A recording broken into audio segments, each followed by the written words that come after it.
Make sure you stay till the end. We'll talk how you can actually test the camshaft position sensor and find out if it's good or bad.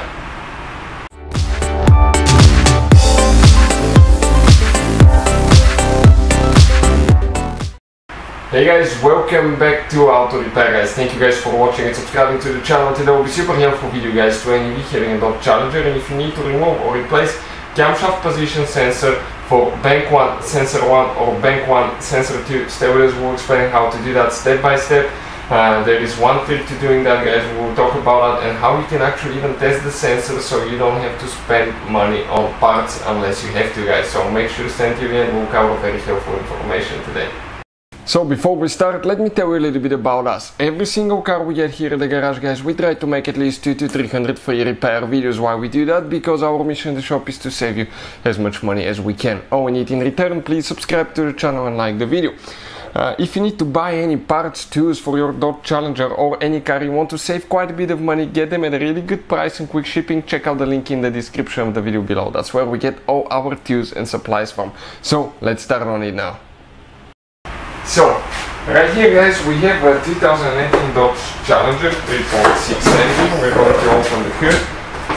We're going to talk about bank 1 camshaft position sensor, which is located, okay, you will have the V engine, and that's the V6 engine. Left cylinder head right here is always cylinder head 1, cylinder head 2, this is bank 1, bank 2, the engine computer practically. Here treats the engine like two separate engines, two separate cylinder heads. And most guys camshaft position sensors, okay, will have only 3 wires, but if you notice this one has 4. So now it gets a little bit interesting here.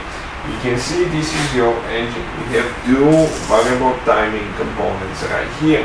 So, but you have only one sensor, okay, and that's for a bank 1 sensor 1. And what is bank 1 sensor 2?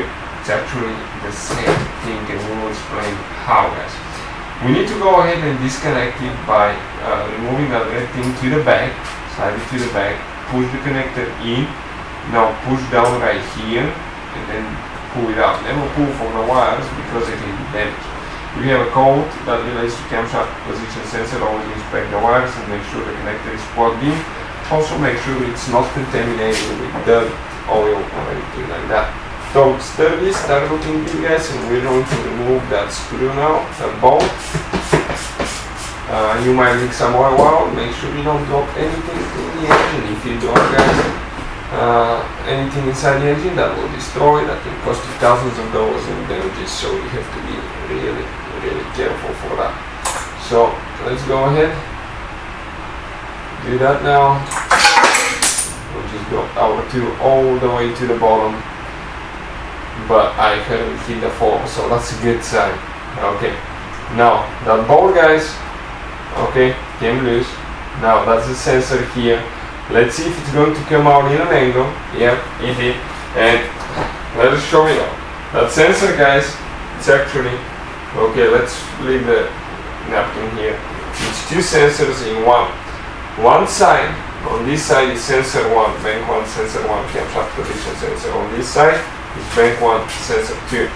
It reads from 2 different positions because you have 2 camshafts, okay, on the inside. So pretty smart idea, but if it fails guys, okay, you have to replace the whole thing.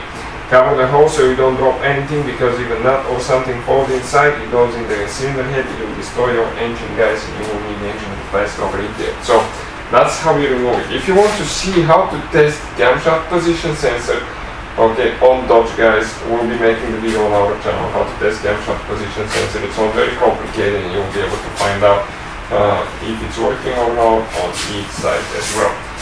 Hopefully the video will be helpful. If you have any questions, you have one of those Dodges or anything that you need to know about cars, drop a comment below, and when we have chance guys, we'll try to make a video for your specific problems. So hopefully the video will be helpful. Thank you for watching. See you next time.